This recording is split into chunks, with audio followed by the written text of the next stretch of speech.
Hey everyone, I'm the Hopeful Minimalist. Welcome to my channel. This is a safe space for handbag admiration. We talk about our favorite handbag styles, brands, the best places to get them, anything you can think of having to do with handbags. We talk about it here. But the rule is no judgment allowed. So if you are looking for a place where you can just be handbag obsessed, consider subscribing to my channel so you don't miss any future videos. Hope you all are having a great day today. I'm trying to catch the last little bit of sunlight. My sister is going to scold me when she sees this video. She has instructed me to stop using my camera on the front of my phone. But y'all, I'm struggling with not being able to see myself real time. So if you are a content creator, you probably know the struggle. I don't have like a monitor or a mirror situation that allows me to see myself. Sometimes I wing it and it turns out okay, but today the lighting is already pretty bad. I'm having a bad hair day in addition to that, and I just need to be able to see how I'm looking real time. So I'm sorry if the quality is not A1. I have so many things to talk about today and still try to keep this video not too long. So I'm going to just jump in. These are the things that I want to talk about today. My bag swaps from last week, why I did those, how my selling is going and my decluttering of my closet. And I want to introduce you to one of the last bags that I showed on my bag swap. Let's just jump right in and talk about these bag swaps. When I started filming these last, I think Monday, it was not a plan for me to do them for 7 days or for a week or for any defined amount of time. I was trying to challenge myself to just switch out my bags so that I can rotate through them better than I had been doing before, because I would switch into a bag and carry it for 3 or 4 days, maybe a week, just because I was comfortable with it. And I have too many bags to do that. I really need to swap daily to get the best use of them, to get the best cost per wear, which is like this term I've heard floating around lately, but it makes sense. If you buy something that's more expensive and you wear it frequently, you're getting more bang for your buck, so to speak. So I started doing it Monday, Tuesday. I think by Wednesday, I said, I wonder if I can do this for 7 days straight. So I kept swapping my bags every day. It wasn't as hard as I thought it would be. I'm pretty conservative when it comes to my color palette. So it was pretty simple for me, to be honest. Really, with swapping bags, I think the most irritating part of it for me is taking like the filling and stuffing out of the bag, finding somewhere to kind of stow that while you're using it, and then repeating that constantly. If you try to care for your bags and make sure they're not getting smashed and mashed and dented, then you'll know what I'm talking about. You try to keep them stuffed with like tissue paper or whatever while you're not using them. So I think that's the most irritating part for me, is just having to like redo all of that in between using each bag. Otherwise, it was pretty easy to do. I would recommend that you do it, like I said, to get more bang for your buck. You need to be using your bags. They're not, artifacts in a museum, which is your closet. They were made to be used unless they are like collector's items for you. But for me, my bags are not collector's items, but that's what they're doing. Basically, they're just sitting on a shelf and my money is sitting on that shelf. Next on the list is, how is my selling going? I'm still decluttering. I managed to sell the Mickey Mouse bag that I talked about in one of my previous videos. Actually, that was a pretty bad experience. I have also sold my Rogue 25 from the Wesselman collection from Coach. It was the collection with like lipstick and cigarettes and all these different types of artwork. I had not used that bag at all, so that was one of the last items that I actually sold. And then I also sold my, I think it was apple red or red apple pillow tabby 26. So I'm still on a roll with selling. All right, on to the next topic on my list, which is, the introduction. So the last bag that I did on my bag swaps was the small Kira Diamond Quilt convertible shoulder bag. I have notes here because it's too long, but that is the name of the bag, and I wanted to be able to give you all accurate information about it. Yes, I kept this purchase under wraps because I wasn't sure if I would keep it. I was traveling for work a few weeks ago. I looked at the bag and I liked it in person, but I said, I've just ordered a white bag, so I don't need any other bags. I got the contact information of the sales associate in that store, and I went back and ordered after the fact. So I left Nashville with nothing, but I ended up ordering it when I got back because I just liked it. I mean, that's all I can say. I just liked it. So there aren't a lot of reviews on this bag. It's featured a lot on TikTok, but they are pretty short videos and nobody has gone into detail about it. So here we are. Hopefully this video doesn't blow up because I'm looking a hot mess today. But this is it. It is the small Kira Diamond Quilt convertible shoulder bag. It retails for $548 US, and it is beautiful. Yes, it is giving Chanel 19 vibes. That is definitely what attracted me to the bag. There are some differing opinions, on the design being so close to the Chanel 19. My opinion happens to be that I like it and it's a lot more affordable than a Chanel 19. So I went with it. This is in the color Blanc and it's made with Napa leather. I have looked all over for a better explanation of what kind of leather it is or what kind of process the leather has undergone. I can't find any information about that. There is something about the leather that's different though. I don't know what it is. I cannot explain that. It does feel like there is some sort of coating on the leather, and I said to someone that asked about it that to me it reminds me of a glazed donut. It's like a glazing that is on top of the leather, which to me makes it feel more durable, not as fragile as the Kira leather typically is.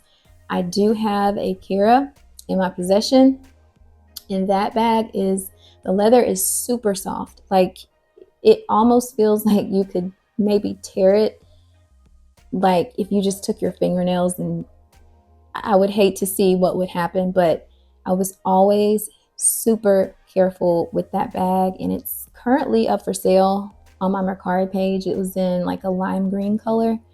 I just kind of fell out of love with the color, so that's why I decided to sell that one. But there's a huge difference between the typical leather on these chevron Kiras in comparison to this Kira. Another look at the bag.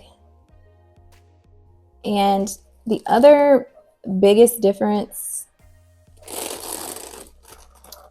between this one and the chevron version is the structure. This bag has a bit more structure. It probably has a lot to do with whatever the coating on the leather is. It can stand up on its own. It doesn't dent in, at least not yet. This is day 2 for me. I've had the bag in my possession for a while, but I hadn't unpacked it until this weekend. So far, it's keeping its shape. In my mind, I feel like this bag will have a crinkly leather look after it has been broken in after a while, after several uses. That's what I imagine. I've seen some TikTok videos that show some with a more crinkly texture, and that's where I see this going. I'm not sure, but that's what I see. So this bag comes with, the adjustable shoulder strap with 22.2 inch drop. It has one interior zipper pocket and one interior slip pocket.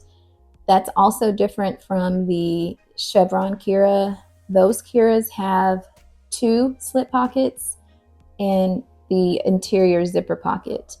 The other difference is the size. So this one is 6.1 inches tall and the chevron cura is 5.9 inches tall. So it's a little bit shorter, a lot bit squishier and softer.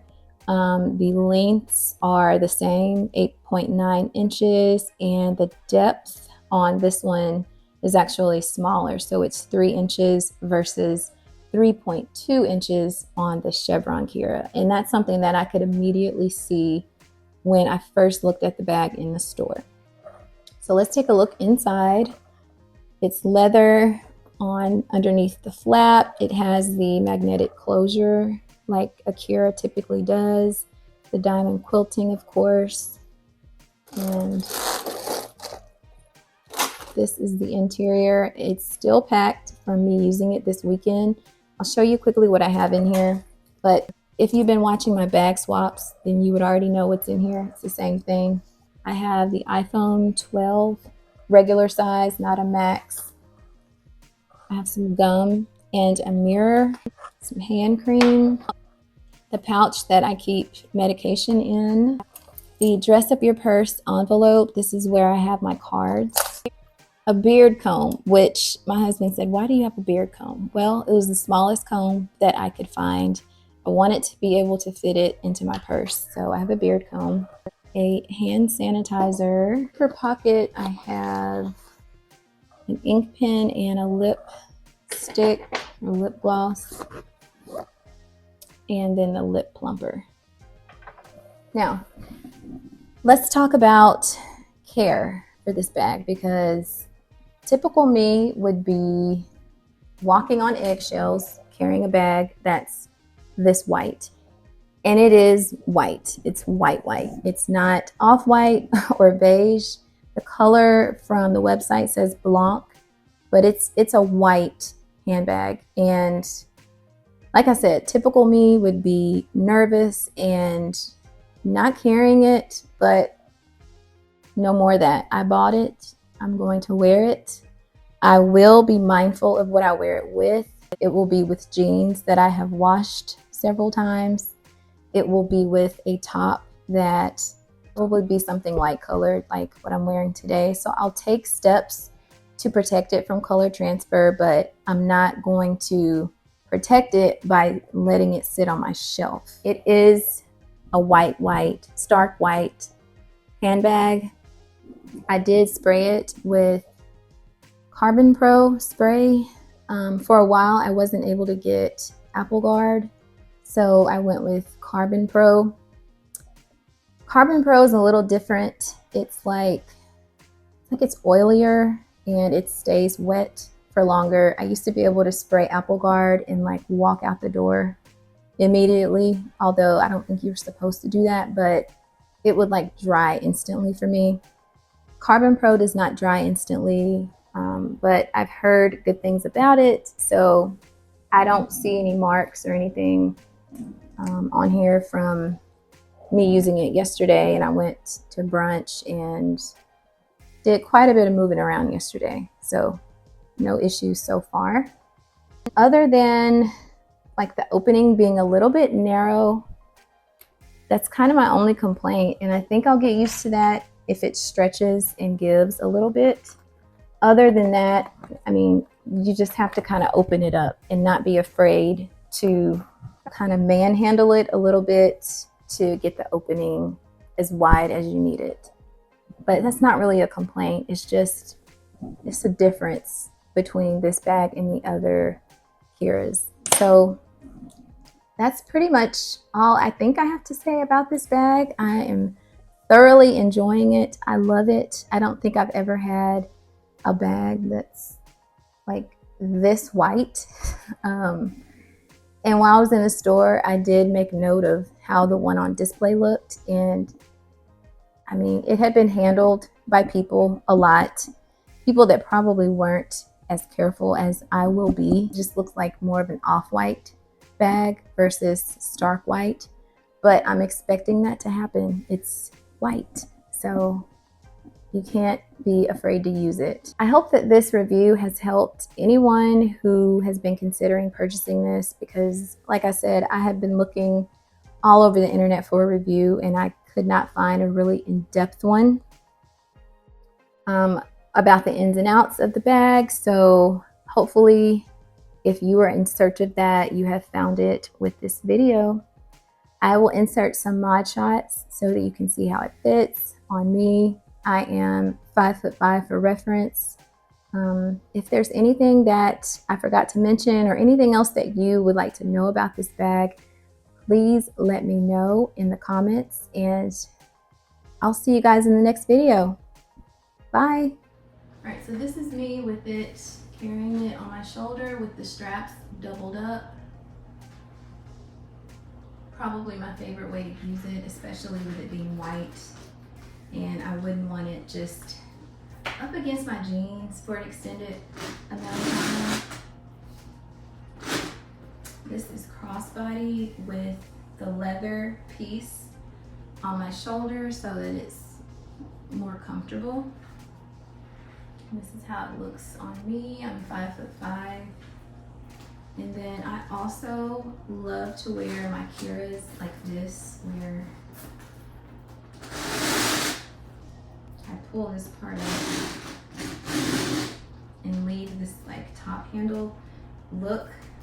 And it's just a look because it's not really a top handle. If you pull it, it's just gonna go up. But I really like how that looks, and I really like how high up it is. So I really like it this way. This way though, you're not gonna have that piece of leather to kind of cushion your shoulder, so just keep that in mind. But I love wearing it this way. So this is my yiure diamond quilted small bag in Blanc, and it's fully packed.